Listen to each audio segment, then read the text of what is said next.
There is just no time to breathe now for Celtic. We came out of the international break with some bumps and some bruises and whatever. We then go into the St Mirren game, the Leipzig game, and then the St Johnstone game. Losing players, gaining players, people are suspended, people are injured, people are coming back. Last minute pullouts right before games. And again, Monday morning, the eve of the Leipzig fixture, Ange Postecoglu is doing press conferences and we're now asking ourselves, is Jota going to feature? Is Jota going to play? In this video today, I will be going through my predicted 11 for, as it stands, the team I expect the manager to select in the Leipzig game. We'll also be talking about lessons learned over the last couple of games that might help us actually get the 3 points in this fixture today. At any point in the video, if you laugh, you learn, you like something or whatever, please do like and subscribe, share, retweet, all that good stuff, guys. Stay out of trouble and let's get stuck into it.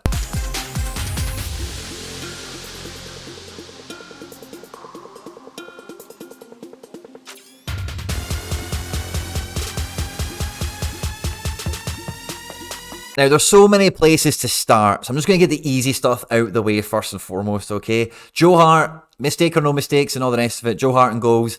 Juranovic, Taylor, Jens and Carter Vickers. I make the defence, I make the back five. Jens was pictured in training today. He missed out on St Johnstone at the very last minute, didn't make the team bus. I've still not quite caught the manager's full comments at the time. I was kind of doing a few things at once, but the little pieces I caught made it sound like he missed the bus at the last minute because he wasn't feeling too great or whatever. Not missed the bus, but you know, they were ready to leave and he was like, something, knee, tummy, whatever it was.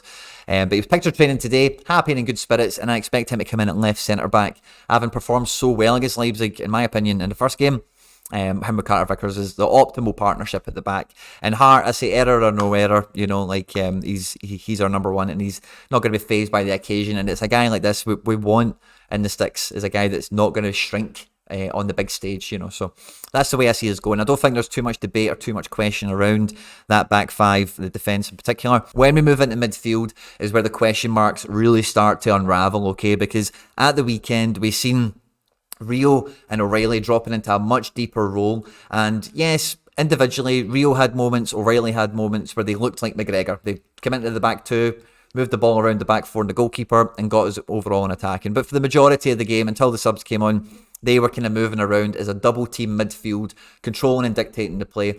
And as well, because of the way they operated, the centre-backs, I spoke about this in my review of the game. Haksabanovic is the real deal. If you haven't caught it yet, feel free to go and check it out. It's on the channel now. But because we didn't always have that McGregor centre option, the centre-backs went to full-back and full-back went to wing much more often and much quicker against St Johnstone. And there was a lovely period in the first half for about 20 minutes where that was a real theme of our attacks and something that we could stand to try and maybe push for against Leipzig. And I did think that our shape really mirrored Leipzig against St Johnstone. And you know, in a lot of ways, it felt like McGregor was just taking out that team and Haksabanovic was just put in. And Haksabanovic was given a kind of free role in front of Rio and O'Reilly to roam around, get on the ball, drop deep, get on the ball, play a 1-2, make a tackle, get on the edge of the box, get into the box, and do kind of everything and anything. But coming into Leipzig now, before I can talk about the midfield, I do need to address the Jota thing, right? So if Jota doesn't play, right, I think Haksabanovic moves into the front three, okay?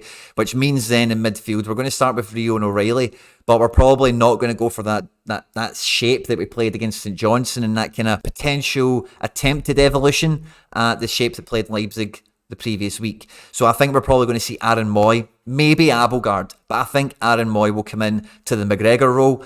Mooy's range of passing, in terms of the amount of yards he can cover, and if we do have, and we'll get into the rest of the front three, but if we have Haksabanovic in the front three to replace a Jota who doesn't start, then Mooy's range of passing, as well as all the attributes that the rest of the midfield, O'Reilly and Rio would give us, I think is a good set of attributes to have for this match, 100%. Abildgaard does give us something as well. He's almost like a third centre-back when we're out of possession, and that could be good to just kind of, you know, steady the ship, but that could be something we call upon later in the match.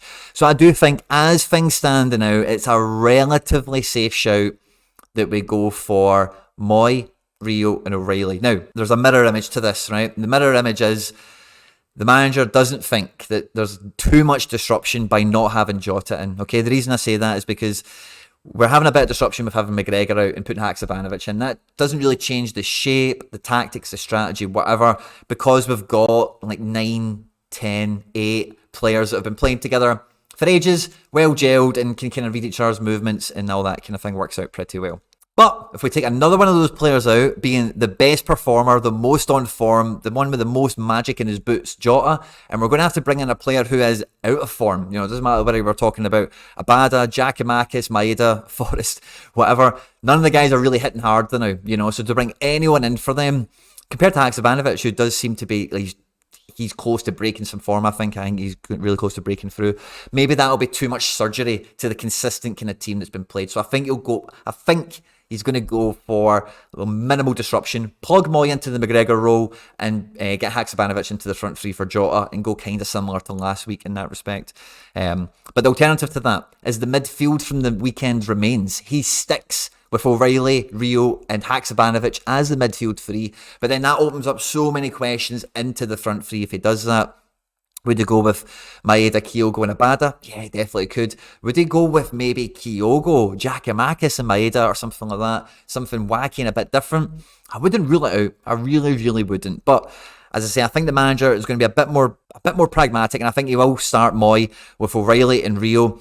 Front three, I think he's going to start with Daizen Maeda, Kyogo, Furuhashi and Haksabanovic as the front three. And I think all these other options and permutations that we're discussing, they could easily come out in the match at any other point, depending on the scoreline, substitutions, yellow cards, the way the game state is running, or we may be targeting a different player that's weaker tomorrow than they were last week against us for whatever reason, you know. So I'm very much looking forward to it. There's so many options and variables. I want to know from you guys in the comment section of the video who you think the starting 11 is going to be. Will Haksabanovic be midfield like it was at the weekend? Will he go front three to replace Jota? Because I think that really does hinge on the other elements in the team. If Haksabanovic is in midfield, then the most likely front three is probably Abada, Maeda and Kyogo. But you'd have to have Maeda on the left, and you know, maybe that's a little bit less of a known quantity. Maybe we could have Kyogo on the left and Giakoumakis through the middle. Kyogo hasn't played on the left for us too much, and although starting well there, he got put back there later on because we had Kyogo his left wing, and he done well, and then he went into striker and done well, and then we had Giakoumakis and Kyogo, and then the manager tried to and Maeda, and the manager tried to get Kyogo back out to the left, and it just didn't work for a game or something. That may have been in Europe, in fact, it didn't work out, and it's never really happened again since. But Kyogo can play off the left. Could we do Kyogo left, Daizen on the right, and Giakoumakis or Abada, whatever you fancy. But Giakoumakis is the arrowhead there. Now, last week for me, the game was, you know, the real difference between the two sides was taking the opportunities. You know, we could have easily had more goals than we did in the first half last week. And I think we'll take a lot of confidence and a lot of momentum from that into the opening periods of this game here. And if this is the way we do start with somebody in my comment section, I think it was on TikTok, maybe on YouTube, somebody called him Haksabanovic Hacksaw, and I'm definitely running with it. So, and Haksabanovic doesn't fit on this software anyway. So if we have Hacksaw, Kyogo and Daizen as a front three, I think they're all very well equipped to counter-attack as a three, really attack different spaces that most likely David Rom is going to vacate and we can try and spring into. As we've seen in the past with Celtic at the very beginning of the season when we were our most fluid, the manager doesn't mind these guys switching wings as well as like maybe doubling up on a wing for a couple of minutes. We've not really seen much of that yet, and at the weekend we've seen a real willingness for Haksabanovic and Daizen Maeda when he came on to implement that double up on the wing for a minute or two. So I wouldn't be surprised to see maybe if Haksabanovic or Daizen Maeda, if this is the front three, it could be anyone at this point really, who reads the game and sees the space, they are going to come narrow, and maybe they don't double up on a wing, but they definitely come into this more central position to cause some support when we do break away through, you know, a different channel of the pitch. Now, for me, last week, I was really excited to see the Campo Schlager versus Rio and O'Reilly, and I really do feel that the Red Bull boys had, you know, our lads' number for the majority of the match last week. Their kind of experience in European football, their experience in football, you know, their older players have been in this system for like their whole footballing career at this point. So some very worthy adversaries for our lads to really push up against and test themselves. And I've really noticed a lot of improvement from Rio Hatate over the after the Real Madrid game and then after the Leipzig game, where it really does feel that when he's on the pitch with these guys, he really does grow, he really does gain confidence, he really does grow in stature.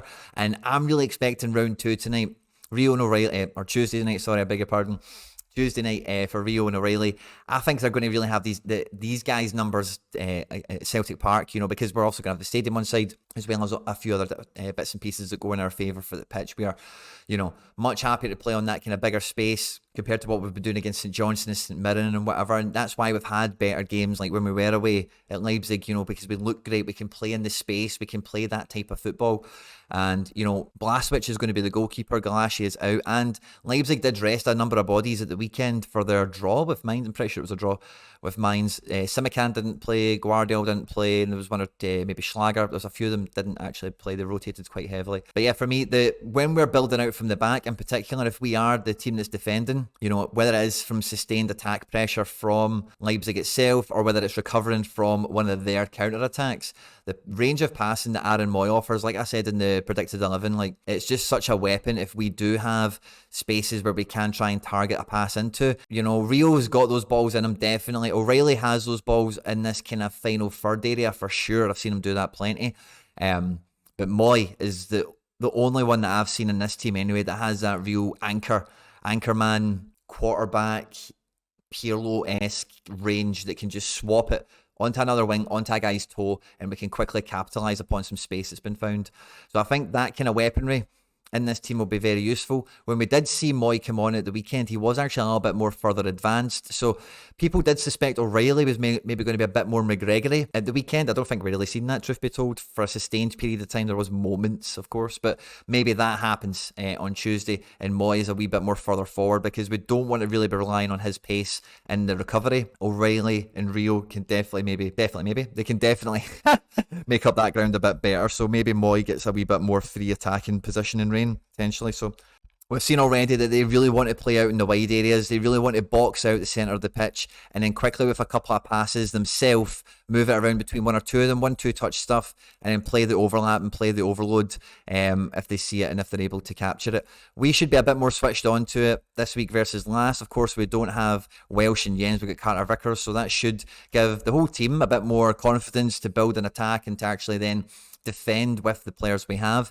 And I'm a bit more, I don't think we've defended badly last week. I was just overall unfortunate at the quality of finishes they had. When it was all said and done, 3-1 is a fairly fair score for the balance of play, opportunities created, etc.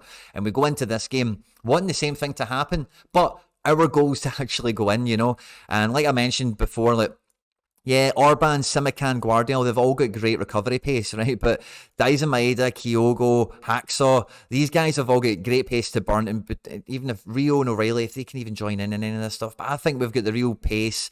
I think we've got the real range of passing in this midfield in particular, as well as home field advantage. I think we can really kick on by learning the lessons of the last couple of games, taking those chances when they do come, laying it on a plate for your teammate, making sure the ball just goes in the bloody net, because that is basically where we've not been too far off dropping the ball. We've had great one-on-one situations with the keeper where you can lay it on for a tap in, and that's the way the best teams in the world play. There's nothing bad about it. There's nothing negative about it. You see Man City, you see Barca, you see all the big teams in the world, they all just cut teams to ribbons. It's all about putting the ball in the back of the net. So I think with the team we're likely to put out, it's going to be a lot of team players, a lot of people vindicated on some decent personal performances that they can maybe compound and then try and roll in to try and get us the 3 points against Leipzig on Tuesday. I think if Leipzig are going to win this game or they're going to get anything from it, we're not going to see anything different to last week. So Leipzig are a good team to come into and maybe change it up a bit. Now we're kind of forced into some of these changes through injury, and I was going to say suspension, but it's not suspension, it's just injury and injury and injury. So they will be prepared for some sort of change, and that's where the Celtic way, we never stop, comes in, is starting hard, going right at them from kickoff and at the second half as soon as that starts, and obviously all the way to the end of the game as we bring on subs and we really try and keep the ante up and we make sure that we get home with a result at the end. And ultimately, this is a game where heroes will be made. There's a few guys in this team that have a solid reputation with the fans, like Kyogo, like Rio Hatate, Juranovic. There's a few, Carter Vickers, of course, Jens, if he was to get a goal from a corner. But guys like Hacksaw, who's trying to break into the team, O'Reilly, who, he's starting to get some murmurs around his performances over the last few weeks. And of course, Daizen Maeda or Abada or Giakoumakis, whoever else could come in to really, change the perception on their season wildly. Because these guys have been contributing to goals and victories throughout the season to this point, and it's funny how you miss a couple of sitters or they don't perform well for a couple of games and people just act like they should be playing for Division 2 clubs or something, you know. So it's a real big night for a lot of the individual players, but I don't think that's going to take away from the team performance. This feels like one of those games. Match day 4, we're getting the floodlights on. A victory here puts us in a great position to move into the last 2 games of the group, really pushing forward and really striving to achieve what the manager's plans were at the beginning of the group, and that was to grow into being a Champions League club. And that starts off by beating a team like Leipzig at home in the kind of situation that we find ourselves in. Do or die, must win. Injury stacking up, and you know, with the team playing the way I have, you can't say we're playing badly. It's just about keeping going and taking the chances. If you're going to the game, hail, hail. I'll hopefully see you there. Don't forget, at any point in the video, if you did laugh, you learned, you like something or whatever, please do. Like, subscribe, share, retweet, all the good stuff, guys. Stay out of trouble, and I'll catch you later. Take care. Bye.